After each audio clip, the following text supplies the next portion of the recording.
Bonjour. Deuxième partie de Weshiba. On se retrouve en 1922 à Ayabe. Il y a beaucoup de va-et-vient à Ayabe.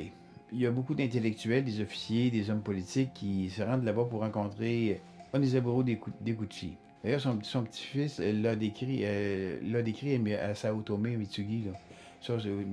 Sao Tome, c'est un Uchideshi de Weshiba.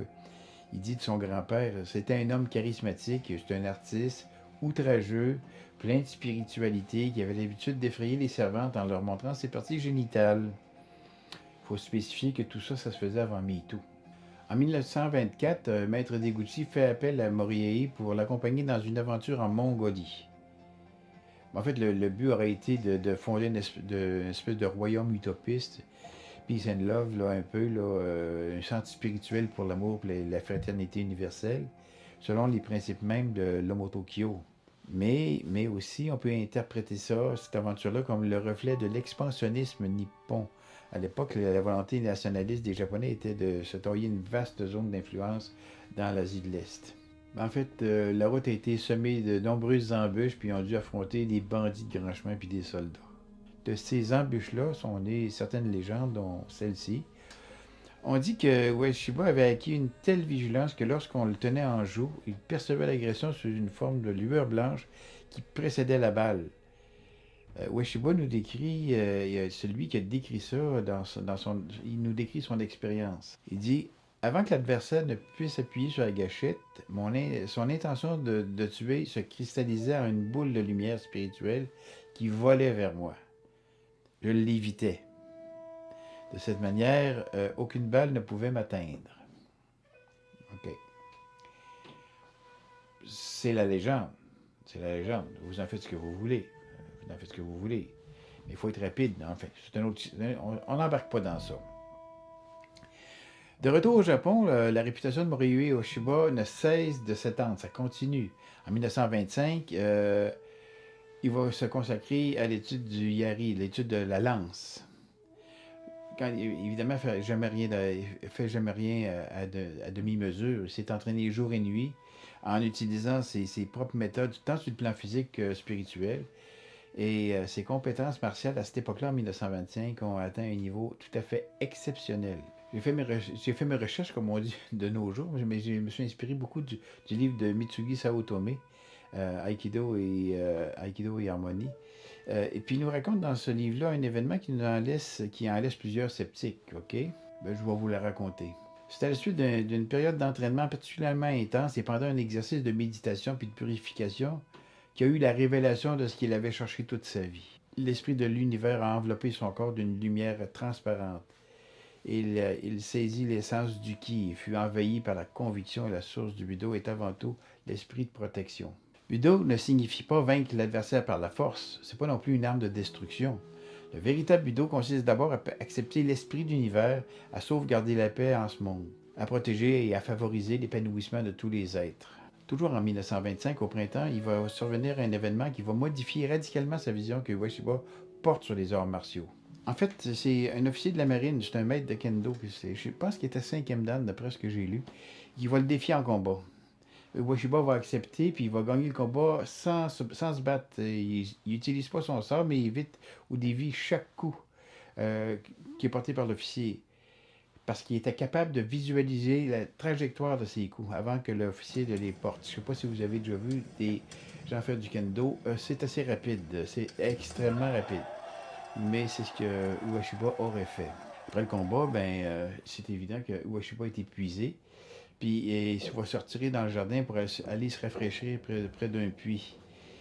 C'est alors qu'il a un sentiment de grande paix et de sérénité.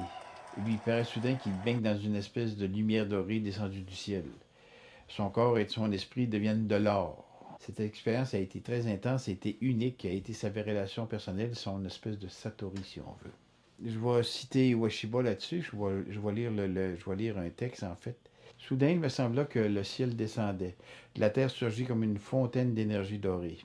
Cette chaude énergie m'encercla et mon corps et mon esprit devinrent très légers et très très clairs. Je pouvais même comprendre le chant des petits oiseaux autour de moi. À cet instant, je pouvais comprendre que le travail de toute ma vie dans le budo était réellement fondé sur l'amour divin et les lois de la création.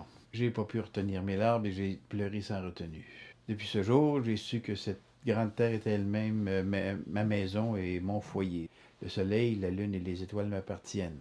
Depuis ce jour-là, je n'ai plus jamais ressenti aucun attachement envers des propriétés et puis possessions.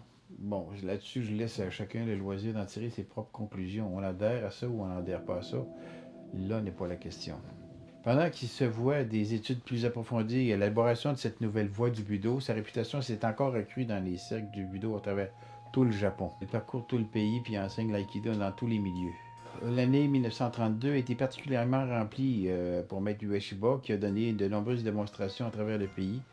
Il a ouvert de nouveaux dojos dans d'autres quartiers de Tokyo. Il a ouvert aussi à Osaka et à Kyoto. En 1942, lorsque le Japon multipliait les opérations militaires, Ueshiba était profondément attristé par la disparité entre ses idées de paix et de la coopération puis la situation internationale.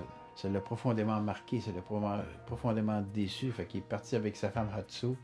Se sont rendus dans la ville d'Iwama, dans la préfecture d'Ibaraki.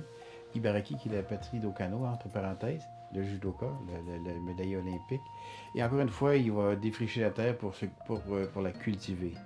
Il va se construire un dojo en plein air avec un sanctuaire de l'aïki, et ça va lui servir de retraite spirituelle. Et c'est bizarre, c'est pas bizarre. En fait, le fondateur a déclaré à cette époque-là, en 1932, il dit ceci, puis c'est intéressant quand même. L'armée comporte un nombre croissant d'individus qui se servent aveuglément de leur pouvoir. Ils ont oublié qu'il faut porter secours à ceux qui souffrent. Et ils sont une poignée de fous qui défilent en exhibant leur violence et leur intolérance et leur amour de la destruction. Ces phrases-là sont très d'actualité. Puis il continue, il dit il faut être vraiment stupide pour aller contre la nature et contre la volonté du kami. La voie du budo insuffle une vie nouvelle dans cette force universelle qui donne naissance à toute chose. L'harmonie, l'amour et la courtoisie sont les éléments essentiels du véritable budo.